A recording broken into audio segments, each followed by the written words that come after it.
एक आई जिला बाळाच्या मिठीत राहणंही नशिबात नाही. भारत पाक तणावामुळे बीएसएफ महिला जवान सीमेवर. एक आई जिला आपल्या बाळालाही पाठीमागे ठेवावं लागलं कारण देशानं हाक दिली होती. अमरावतीच्या रेश्मा इंगळे या बीएसएफ महिला जवानाची ही गोष्ट मनाला हलवून टाकणारी आहे. रेश्मा इंगळे अमरावती जिल्ह्यातील एका छोट्याशा गावातील शेतकरी कुटुंबातील मुलगी. सध्या ती सीमा सुरक्षा दलात बीएसएफ जवान म्हणून कार्यरत आहे. तिचं आयुष्य केवळ देशासाठीच नाही तर एका गोंडस बाळासाठीही आहे. काही दिवसांपूर्वी ती आपल्या बाळाला भेटण्यासाठी सुट्टीवर आली होती. मात्र भारत-पाकिस्तान सीमेवरील तणाव वाढताच बीएसएफ कडून तातडीनं जवानांना पुन्हा तैनातीवर हजर राहण्याचे आदेश देण्यात आले आणि रेश्मा इंगळेची सुट्टी तात्काळ रद्द झाली. एकीकडे तिचं बाळ ज्याच्या पाठीवर हात फिरवत डोळ्यात प्रेम होतं, पण दुसरीकडे तिचा गणवेश ज्याच्या प्रती तिचं कर्तव्य अजूनही सर्वोच्च होतं.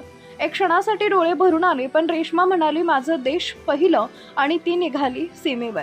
रेश्मा इंगळे ही केवळ एक जवान नाही तर एक आई आहे, जिला स्वतःच्या मुलाच्या मिठीत राहणंही नशिबात नव्हतं कारण तिला देशाची मिठी अधिक महत्त्वाची वाटली. आई म्हणून तिचं मन ढवळून निघालं, पण सैनिक म्हणून तिचं मन अजूनही खंबीर आहे. अशा रेश्मा इंगळे सारख्या वीर मातांमुळे आज आपला देश सुरक्षित आहे. तुम्हालाही तिच्या त्यागाचा अभिमान वाटतोय ना?